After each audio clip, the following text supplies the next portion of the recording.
With the upcoming release of The Old World, I figured now would be a good time to make a video talking about everything you need to know about The Old World so you can have an idea of what it is and how it plays. Warhammer The Old World is set in the Warhammer fantasy setting, which is the same setting as video games like Vermintide, Total War, Warhammer and Warhammer Online, if you remember that one. The world in which Warhammer The Old World is set is a high fantasy one with a map that is not too different to our own, and as a setting draws heavily from myths and legends as well as common fantasy tropes and ideas.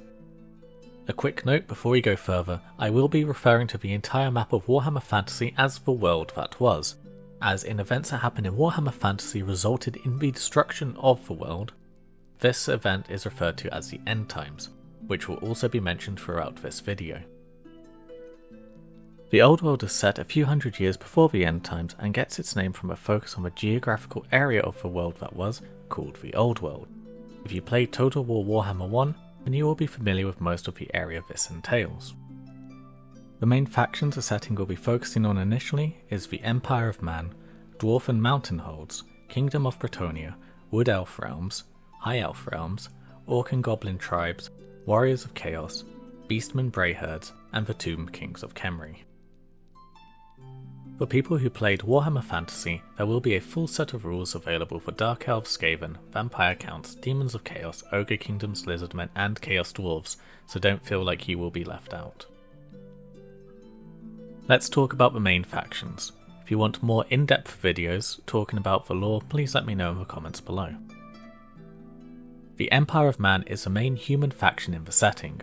Although split into different factions as this is a time of civil war, they can all be broadly described as being based on late medieval Europe, with men in bright and frilly uniforms carrying pikes, halberds, spears or muskets, supported by roaring cannons, rocket artillery and even steam-powered tanks. Whilst the Empire as a whole worships Sigmar as its god, during this time the Empire split between those who worship Sigmar and those who worship other gods like Tal and Ulrich. The Dwarf and Mountain Holds are stereotypical dwarves people are familiar with, and the temptation to just play Diggy Diggy Hole for this segment was pretty high. They live in the mountains, hold grudges, drink beer and hoard resources. They also like their technology and have a lot of guns and cannons, as well as more steampunky things like gyrocopters, just not as extreme as their Age of Sigmar counterparts. The dwarves don't have gods, so to speak. They have a belief that their ancestors watch over and guide them.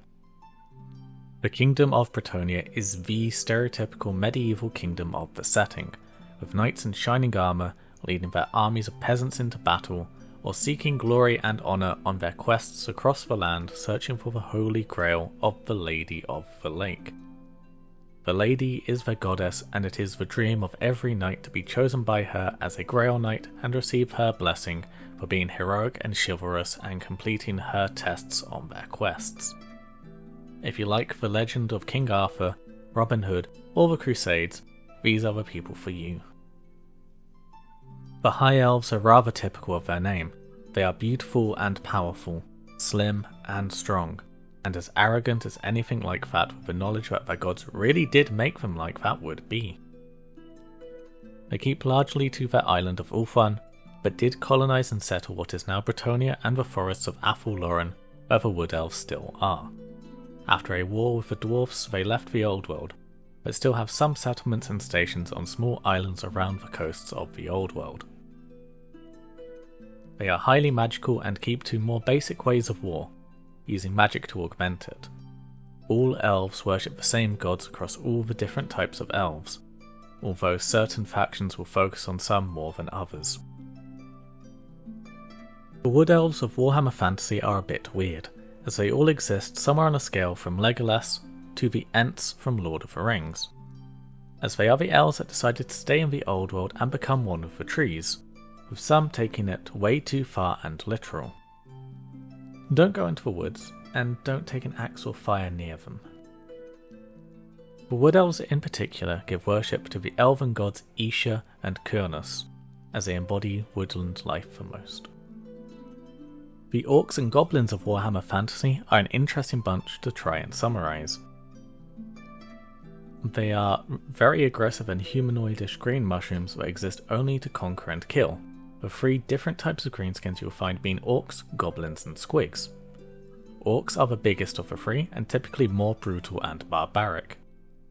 Goblins are small but cunning creatures that often scheme and backstab, whilst also serving as slaves and assistants to the orcs, who they know will be able to stomp anything that may hurt them. Squigs are weird. The most common squig is a big red ball of anger that is mostly teeth and usually seen being utilised like dogs by orcs. Though squigs come in all shapes and sizes, even as toupees. I'm not joking. The orcs have 2 main gods, Gork and Mork. The gods of being brutally cunning and cunningly brutal. The warriors of chaos are those who have fallen to the dark gods of the world and are seeking to bring chaos and destruction to all of civilization and all that is good in the world. Often invading the world that was from the north, they head south pillaging and razing, converting, slaughtering or enslaving everyone and everything in their path, to try and further their own personal favour with their god. The 4 chaos gods are Nurgle, the god of disease, decay, death, despair, rot and rebirth. Tzeentch, the god of change, fate, evolution, ambition, intrigue, destiny, trickery, sorcery and knowledge. Khorne, the god of war, hatred, wrath, rage, murder, blood, strength, courage and martial honour. And Slaanesh, the god of perfection, pleasure, passion, obsession, excess, hedonism, decadence and pain. The Beastmen Brayherds are magically corrupted animals, twisted and warped into existence by the corruption of intense chaos magic. They appear as various freakish hybrids combining human and bestial elements, such as centaurs and minotaurs. They roam the wilds in herds, much like the forces of chaos, murdering and pillaging what they can. Beastmen are born into existence through natural breeding between 2 beastmen or through mutations in a baby born to human couples, as magical corruption will mutate and deform everything like a cancer on the world. Like the warriors of chaos, the beastmen worship the chaos gods, as without their corrupting powers they would not exist. The Tomb Kings of Khemri are the remains of an ancient civilization that was ruled by someone too stubborn to die. So stubborn in fact that he caused the creation of the undead. Settra the Imperishable now leads his army of his undead subjects from the deserts of Khemri, driven north with the ambition to conquer all of the world that was. He is now attacking the border princes and pushing through Araby north into the Old World. Heavily inspired by ancient Egypt, this faction is one for all Egyptologists. So that's the basics of the lore out the way. What about the actual game? The Old World plays a lot like Warhammer Fantasy did, and really should be treated like a new edition of that game, in the same way Horus Heresy 2nd edition was. If you are familiar with playing Warhammer 40,000, Horus Heresy or Age of Sigmar, you will be familiar with the core concepts. You collect your models, organise them into armies and use measuring tapes and d6 dice to play the game. Your army is built out of rank and file units, which is the main difference to the other games. Instead of the models being spread out, all models in a unit are typically stood in base contact with one another into large and easy to move blocks. To play the game, you will need the rulebook, the rules for your army, which will be in a book or a PDF depending on the force, a measuring tape, templates, and dice. The rulebook holds all the rules for play, how the game plays, how all the units behave, and the charts and tables you will need to consult. Unlike 40k or Age of Sigmar, the Old World uses a universal special rule system, so all the rules and abilities that your units could have will be in the rulebook, with the exception of the rules that are specifically unique to that unit or faction. So rules for how cavalry works, what spears, axes, swords, bows and chariots do, etc. will be in the rulebook. where the rules for the Blessings of the Lady will be in the army list for the Bretonnians. The army itself is split into 4 groups: Characters, Core, Special, and Rare, with the addition of allies and mercenaries to bolt on. These unit types determine how your army is built, as the game uses a point system for balancing, and your army must be made proportionately to keep it balanced. For example, in a 1000 point army of Bretonnia, at least 250 points must be spent on core units, and no more than 250 points can be spent on rare units. Once you have your army and an opponent to play against, the game itself is a turn-based one, where you do all of your things, then your opponent does theirs. Your turn is split into 4 phases: the strategy phase, movement phase, shooting phase, and combat phase. In the strategy phase, you use army-wide abilities or magic spells that will have an impact over the turn. Perhaps you are going to use a magician to empower a unit, or have a hero blow a magical horn that emboldens your troops. In the movement phase, you can change the formation your troops are in, move your units around, and charge the enemy. What formation your units are in will have an impact on how they treat being shot at, how far they can move, and how many can fight in combat, so it is quite important to get it right. In the shooting phase, you unleash your weapons, firing your muskets, cannons, rockets, bows, crossbows, magical attacks from your wizards, etc.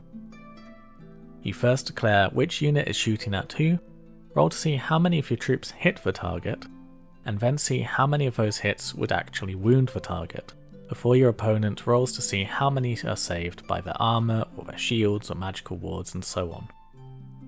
Some weapons will use templates which you place on the battlefield over the units to work out who got hit, making a dragon's breath attack feel all the more terrifying as it sets an entire row of soldiers alight, or the crash of a mortar round into a unit having the terrifying impact you'd expect. If any of your units did charge in the movement phase, the combat phase is a time for them to strike. First you work out who can hit the enemy, then the units engaged in combat strike each other in order of initiative, with the highest initiative striking first. How you hit the enemy is a bit like shooting, but to hit you must first beat your opponent's weapon skill, and so the roll to hit is dependent on that. There is a table for you to check to see what you need to roll to hit. Rolling to wound is the same as in the shooting phase, as is the armour save. Once everyone has fought, you work out who won the combat by counting how many people you wounded, and other things like how you attacked them, etc. If your score is higher than your opponent's, you win. The opponent needs to roll to see if their troops will stay in the fight in what is called a break test. If they fail, they might run away for good, fall back, or just get themselves out of a mess but aren't too worried. Once your opponent has lost and disengaged, you can either chase them down or run them down and kill them depending on how they run away, or simply take a breather and pat yourself on the back for a job well done. Once you've done all this, it is your opponent's turn to go through the phases, and this repeats until the game is either won or you run out of turns, at which point the mission you are playing will give some conditions, and whoever achieves the most of them will win. Games of Warhammer can last a few hours depending on the size, so a good thing to do for an evening or even a day if you have large enough armies. When it comes to building your army, you're going to need models. The models come in 3 forms: plastic, resin, or metal, and will need to be assembled and painted before you can use them in games. Plastic kits are the most straightforward to build, as they're a lot like Airfix kits. Follow the instructions and glue them together with plastic glue and you can get on with painting. Resin and metal models are slightly more complex, but far more detailed and will often be found as the centerpiece models in your collections. They need to be washed in warm soapy water before you can build them to scrub off any lubricant that will be on them from when they were cast. After this you'll need to assemble them with superglue, and if you do need to do any filing, make sure to wear a face mask, as resin dust and metal dust is not good for your lungs. Once you have built your models, it is time to paint them. It is a good idea to use a primer of some kind, This is a special type of paint used to cover the model and stick to it really well, to make it easier to paint on and to stop paint from falling off the model. After this, you can paint your army however you want, following guides or images, or just your imagination. With all models, but especially metal and resin ones, it is a good idea to apply a varnish over them once they are painted. Keep the paint on the model, as you will be picking up and moving them around and you don't want the paint to chip. Right, I think that's everything you need to know at a basic level about this game. If you found it interesting, please let me know in the comments below, and if you want me to make more detailed videos on particular parts, please tell me. I am very excited for the release of this game and planning to cover it and continue to make content about it going forwards. So if that is something you'd like to see, remember to hit the subscribe button and consider leaving a like on the video. If you want to support me in my quest to cover the game, consider supporting me via Ko-fi, as getting the models and books won't be cheap. Thank you so much for watching, and I hope our paths cross once again on our quests.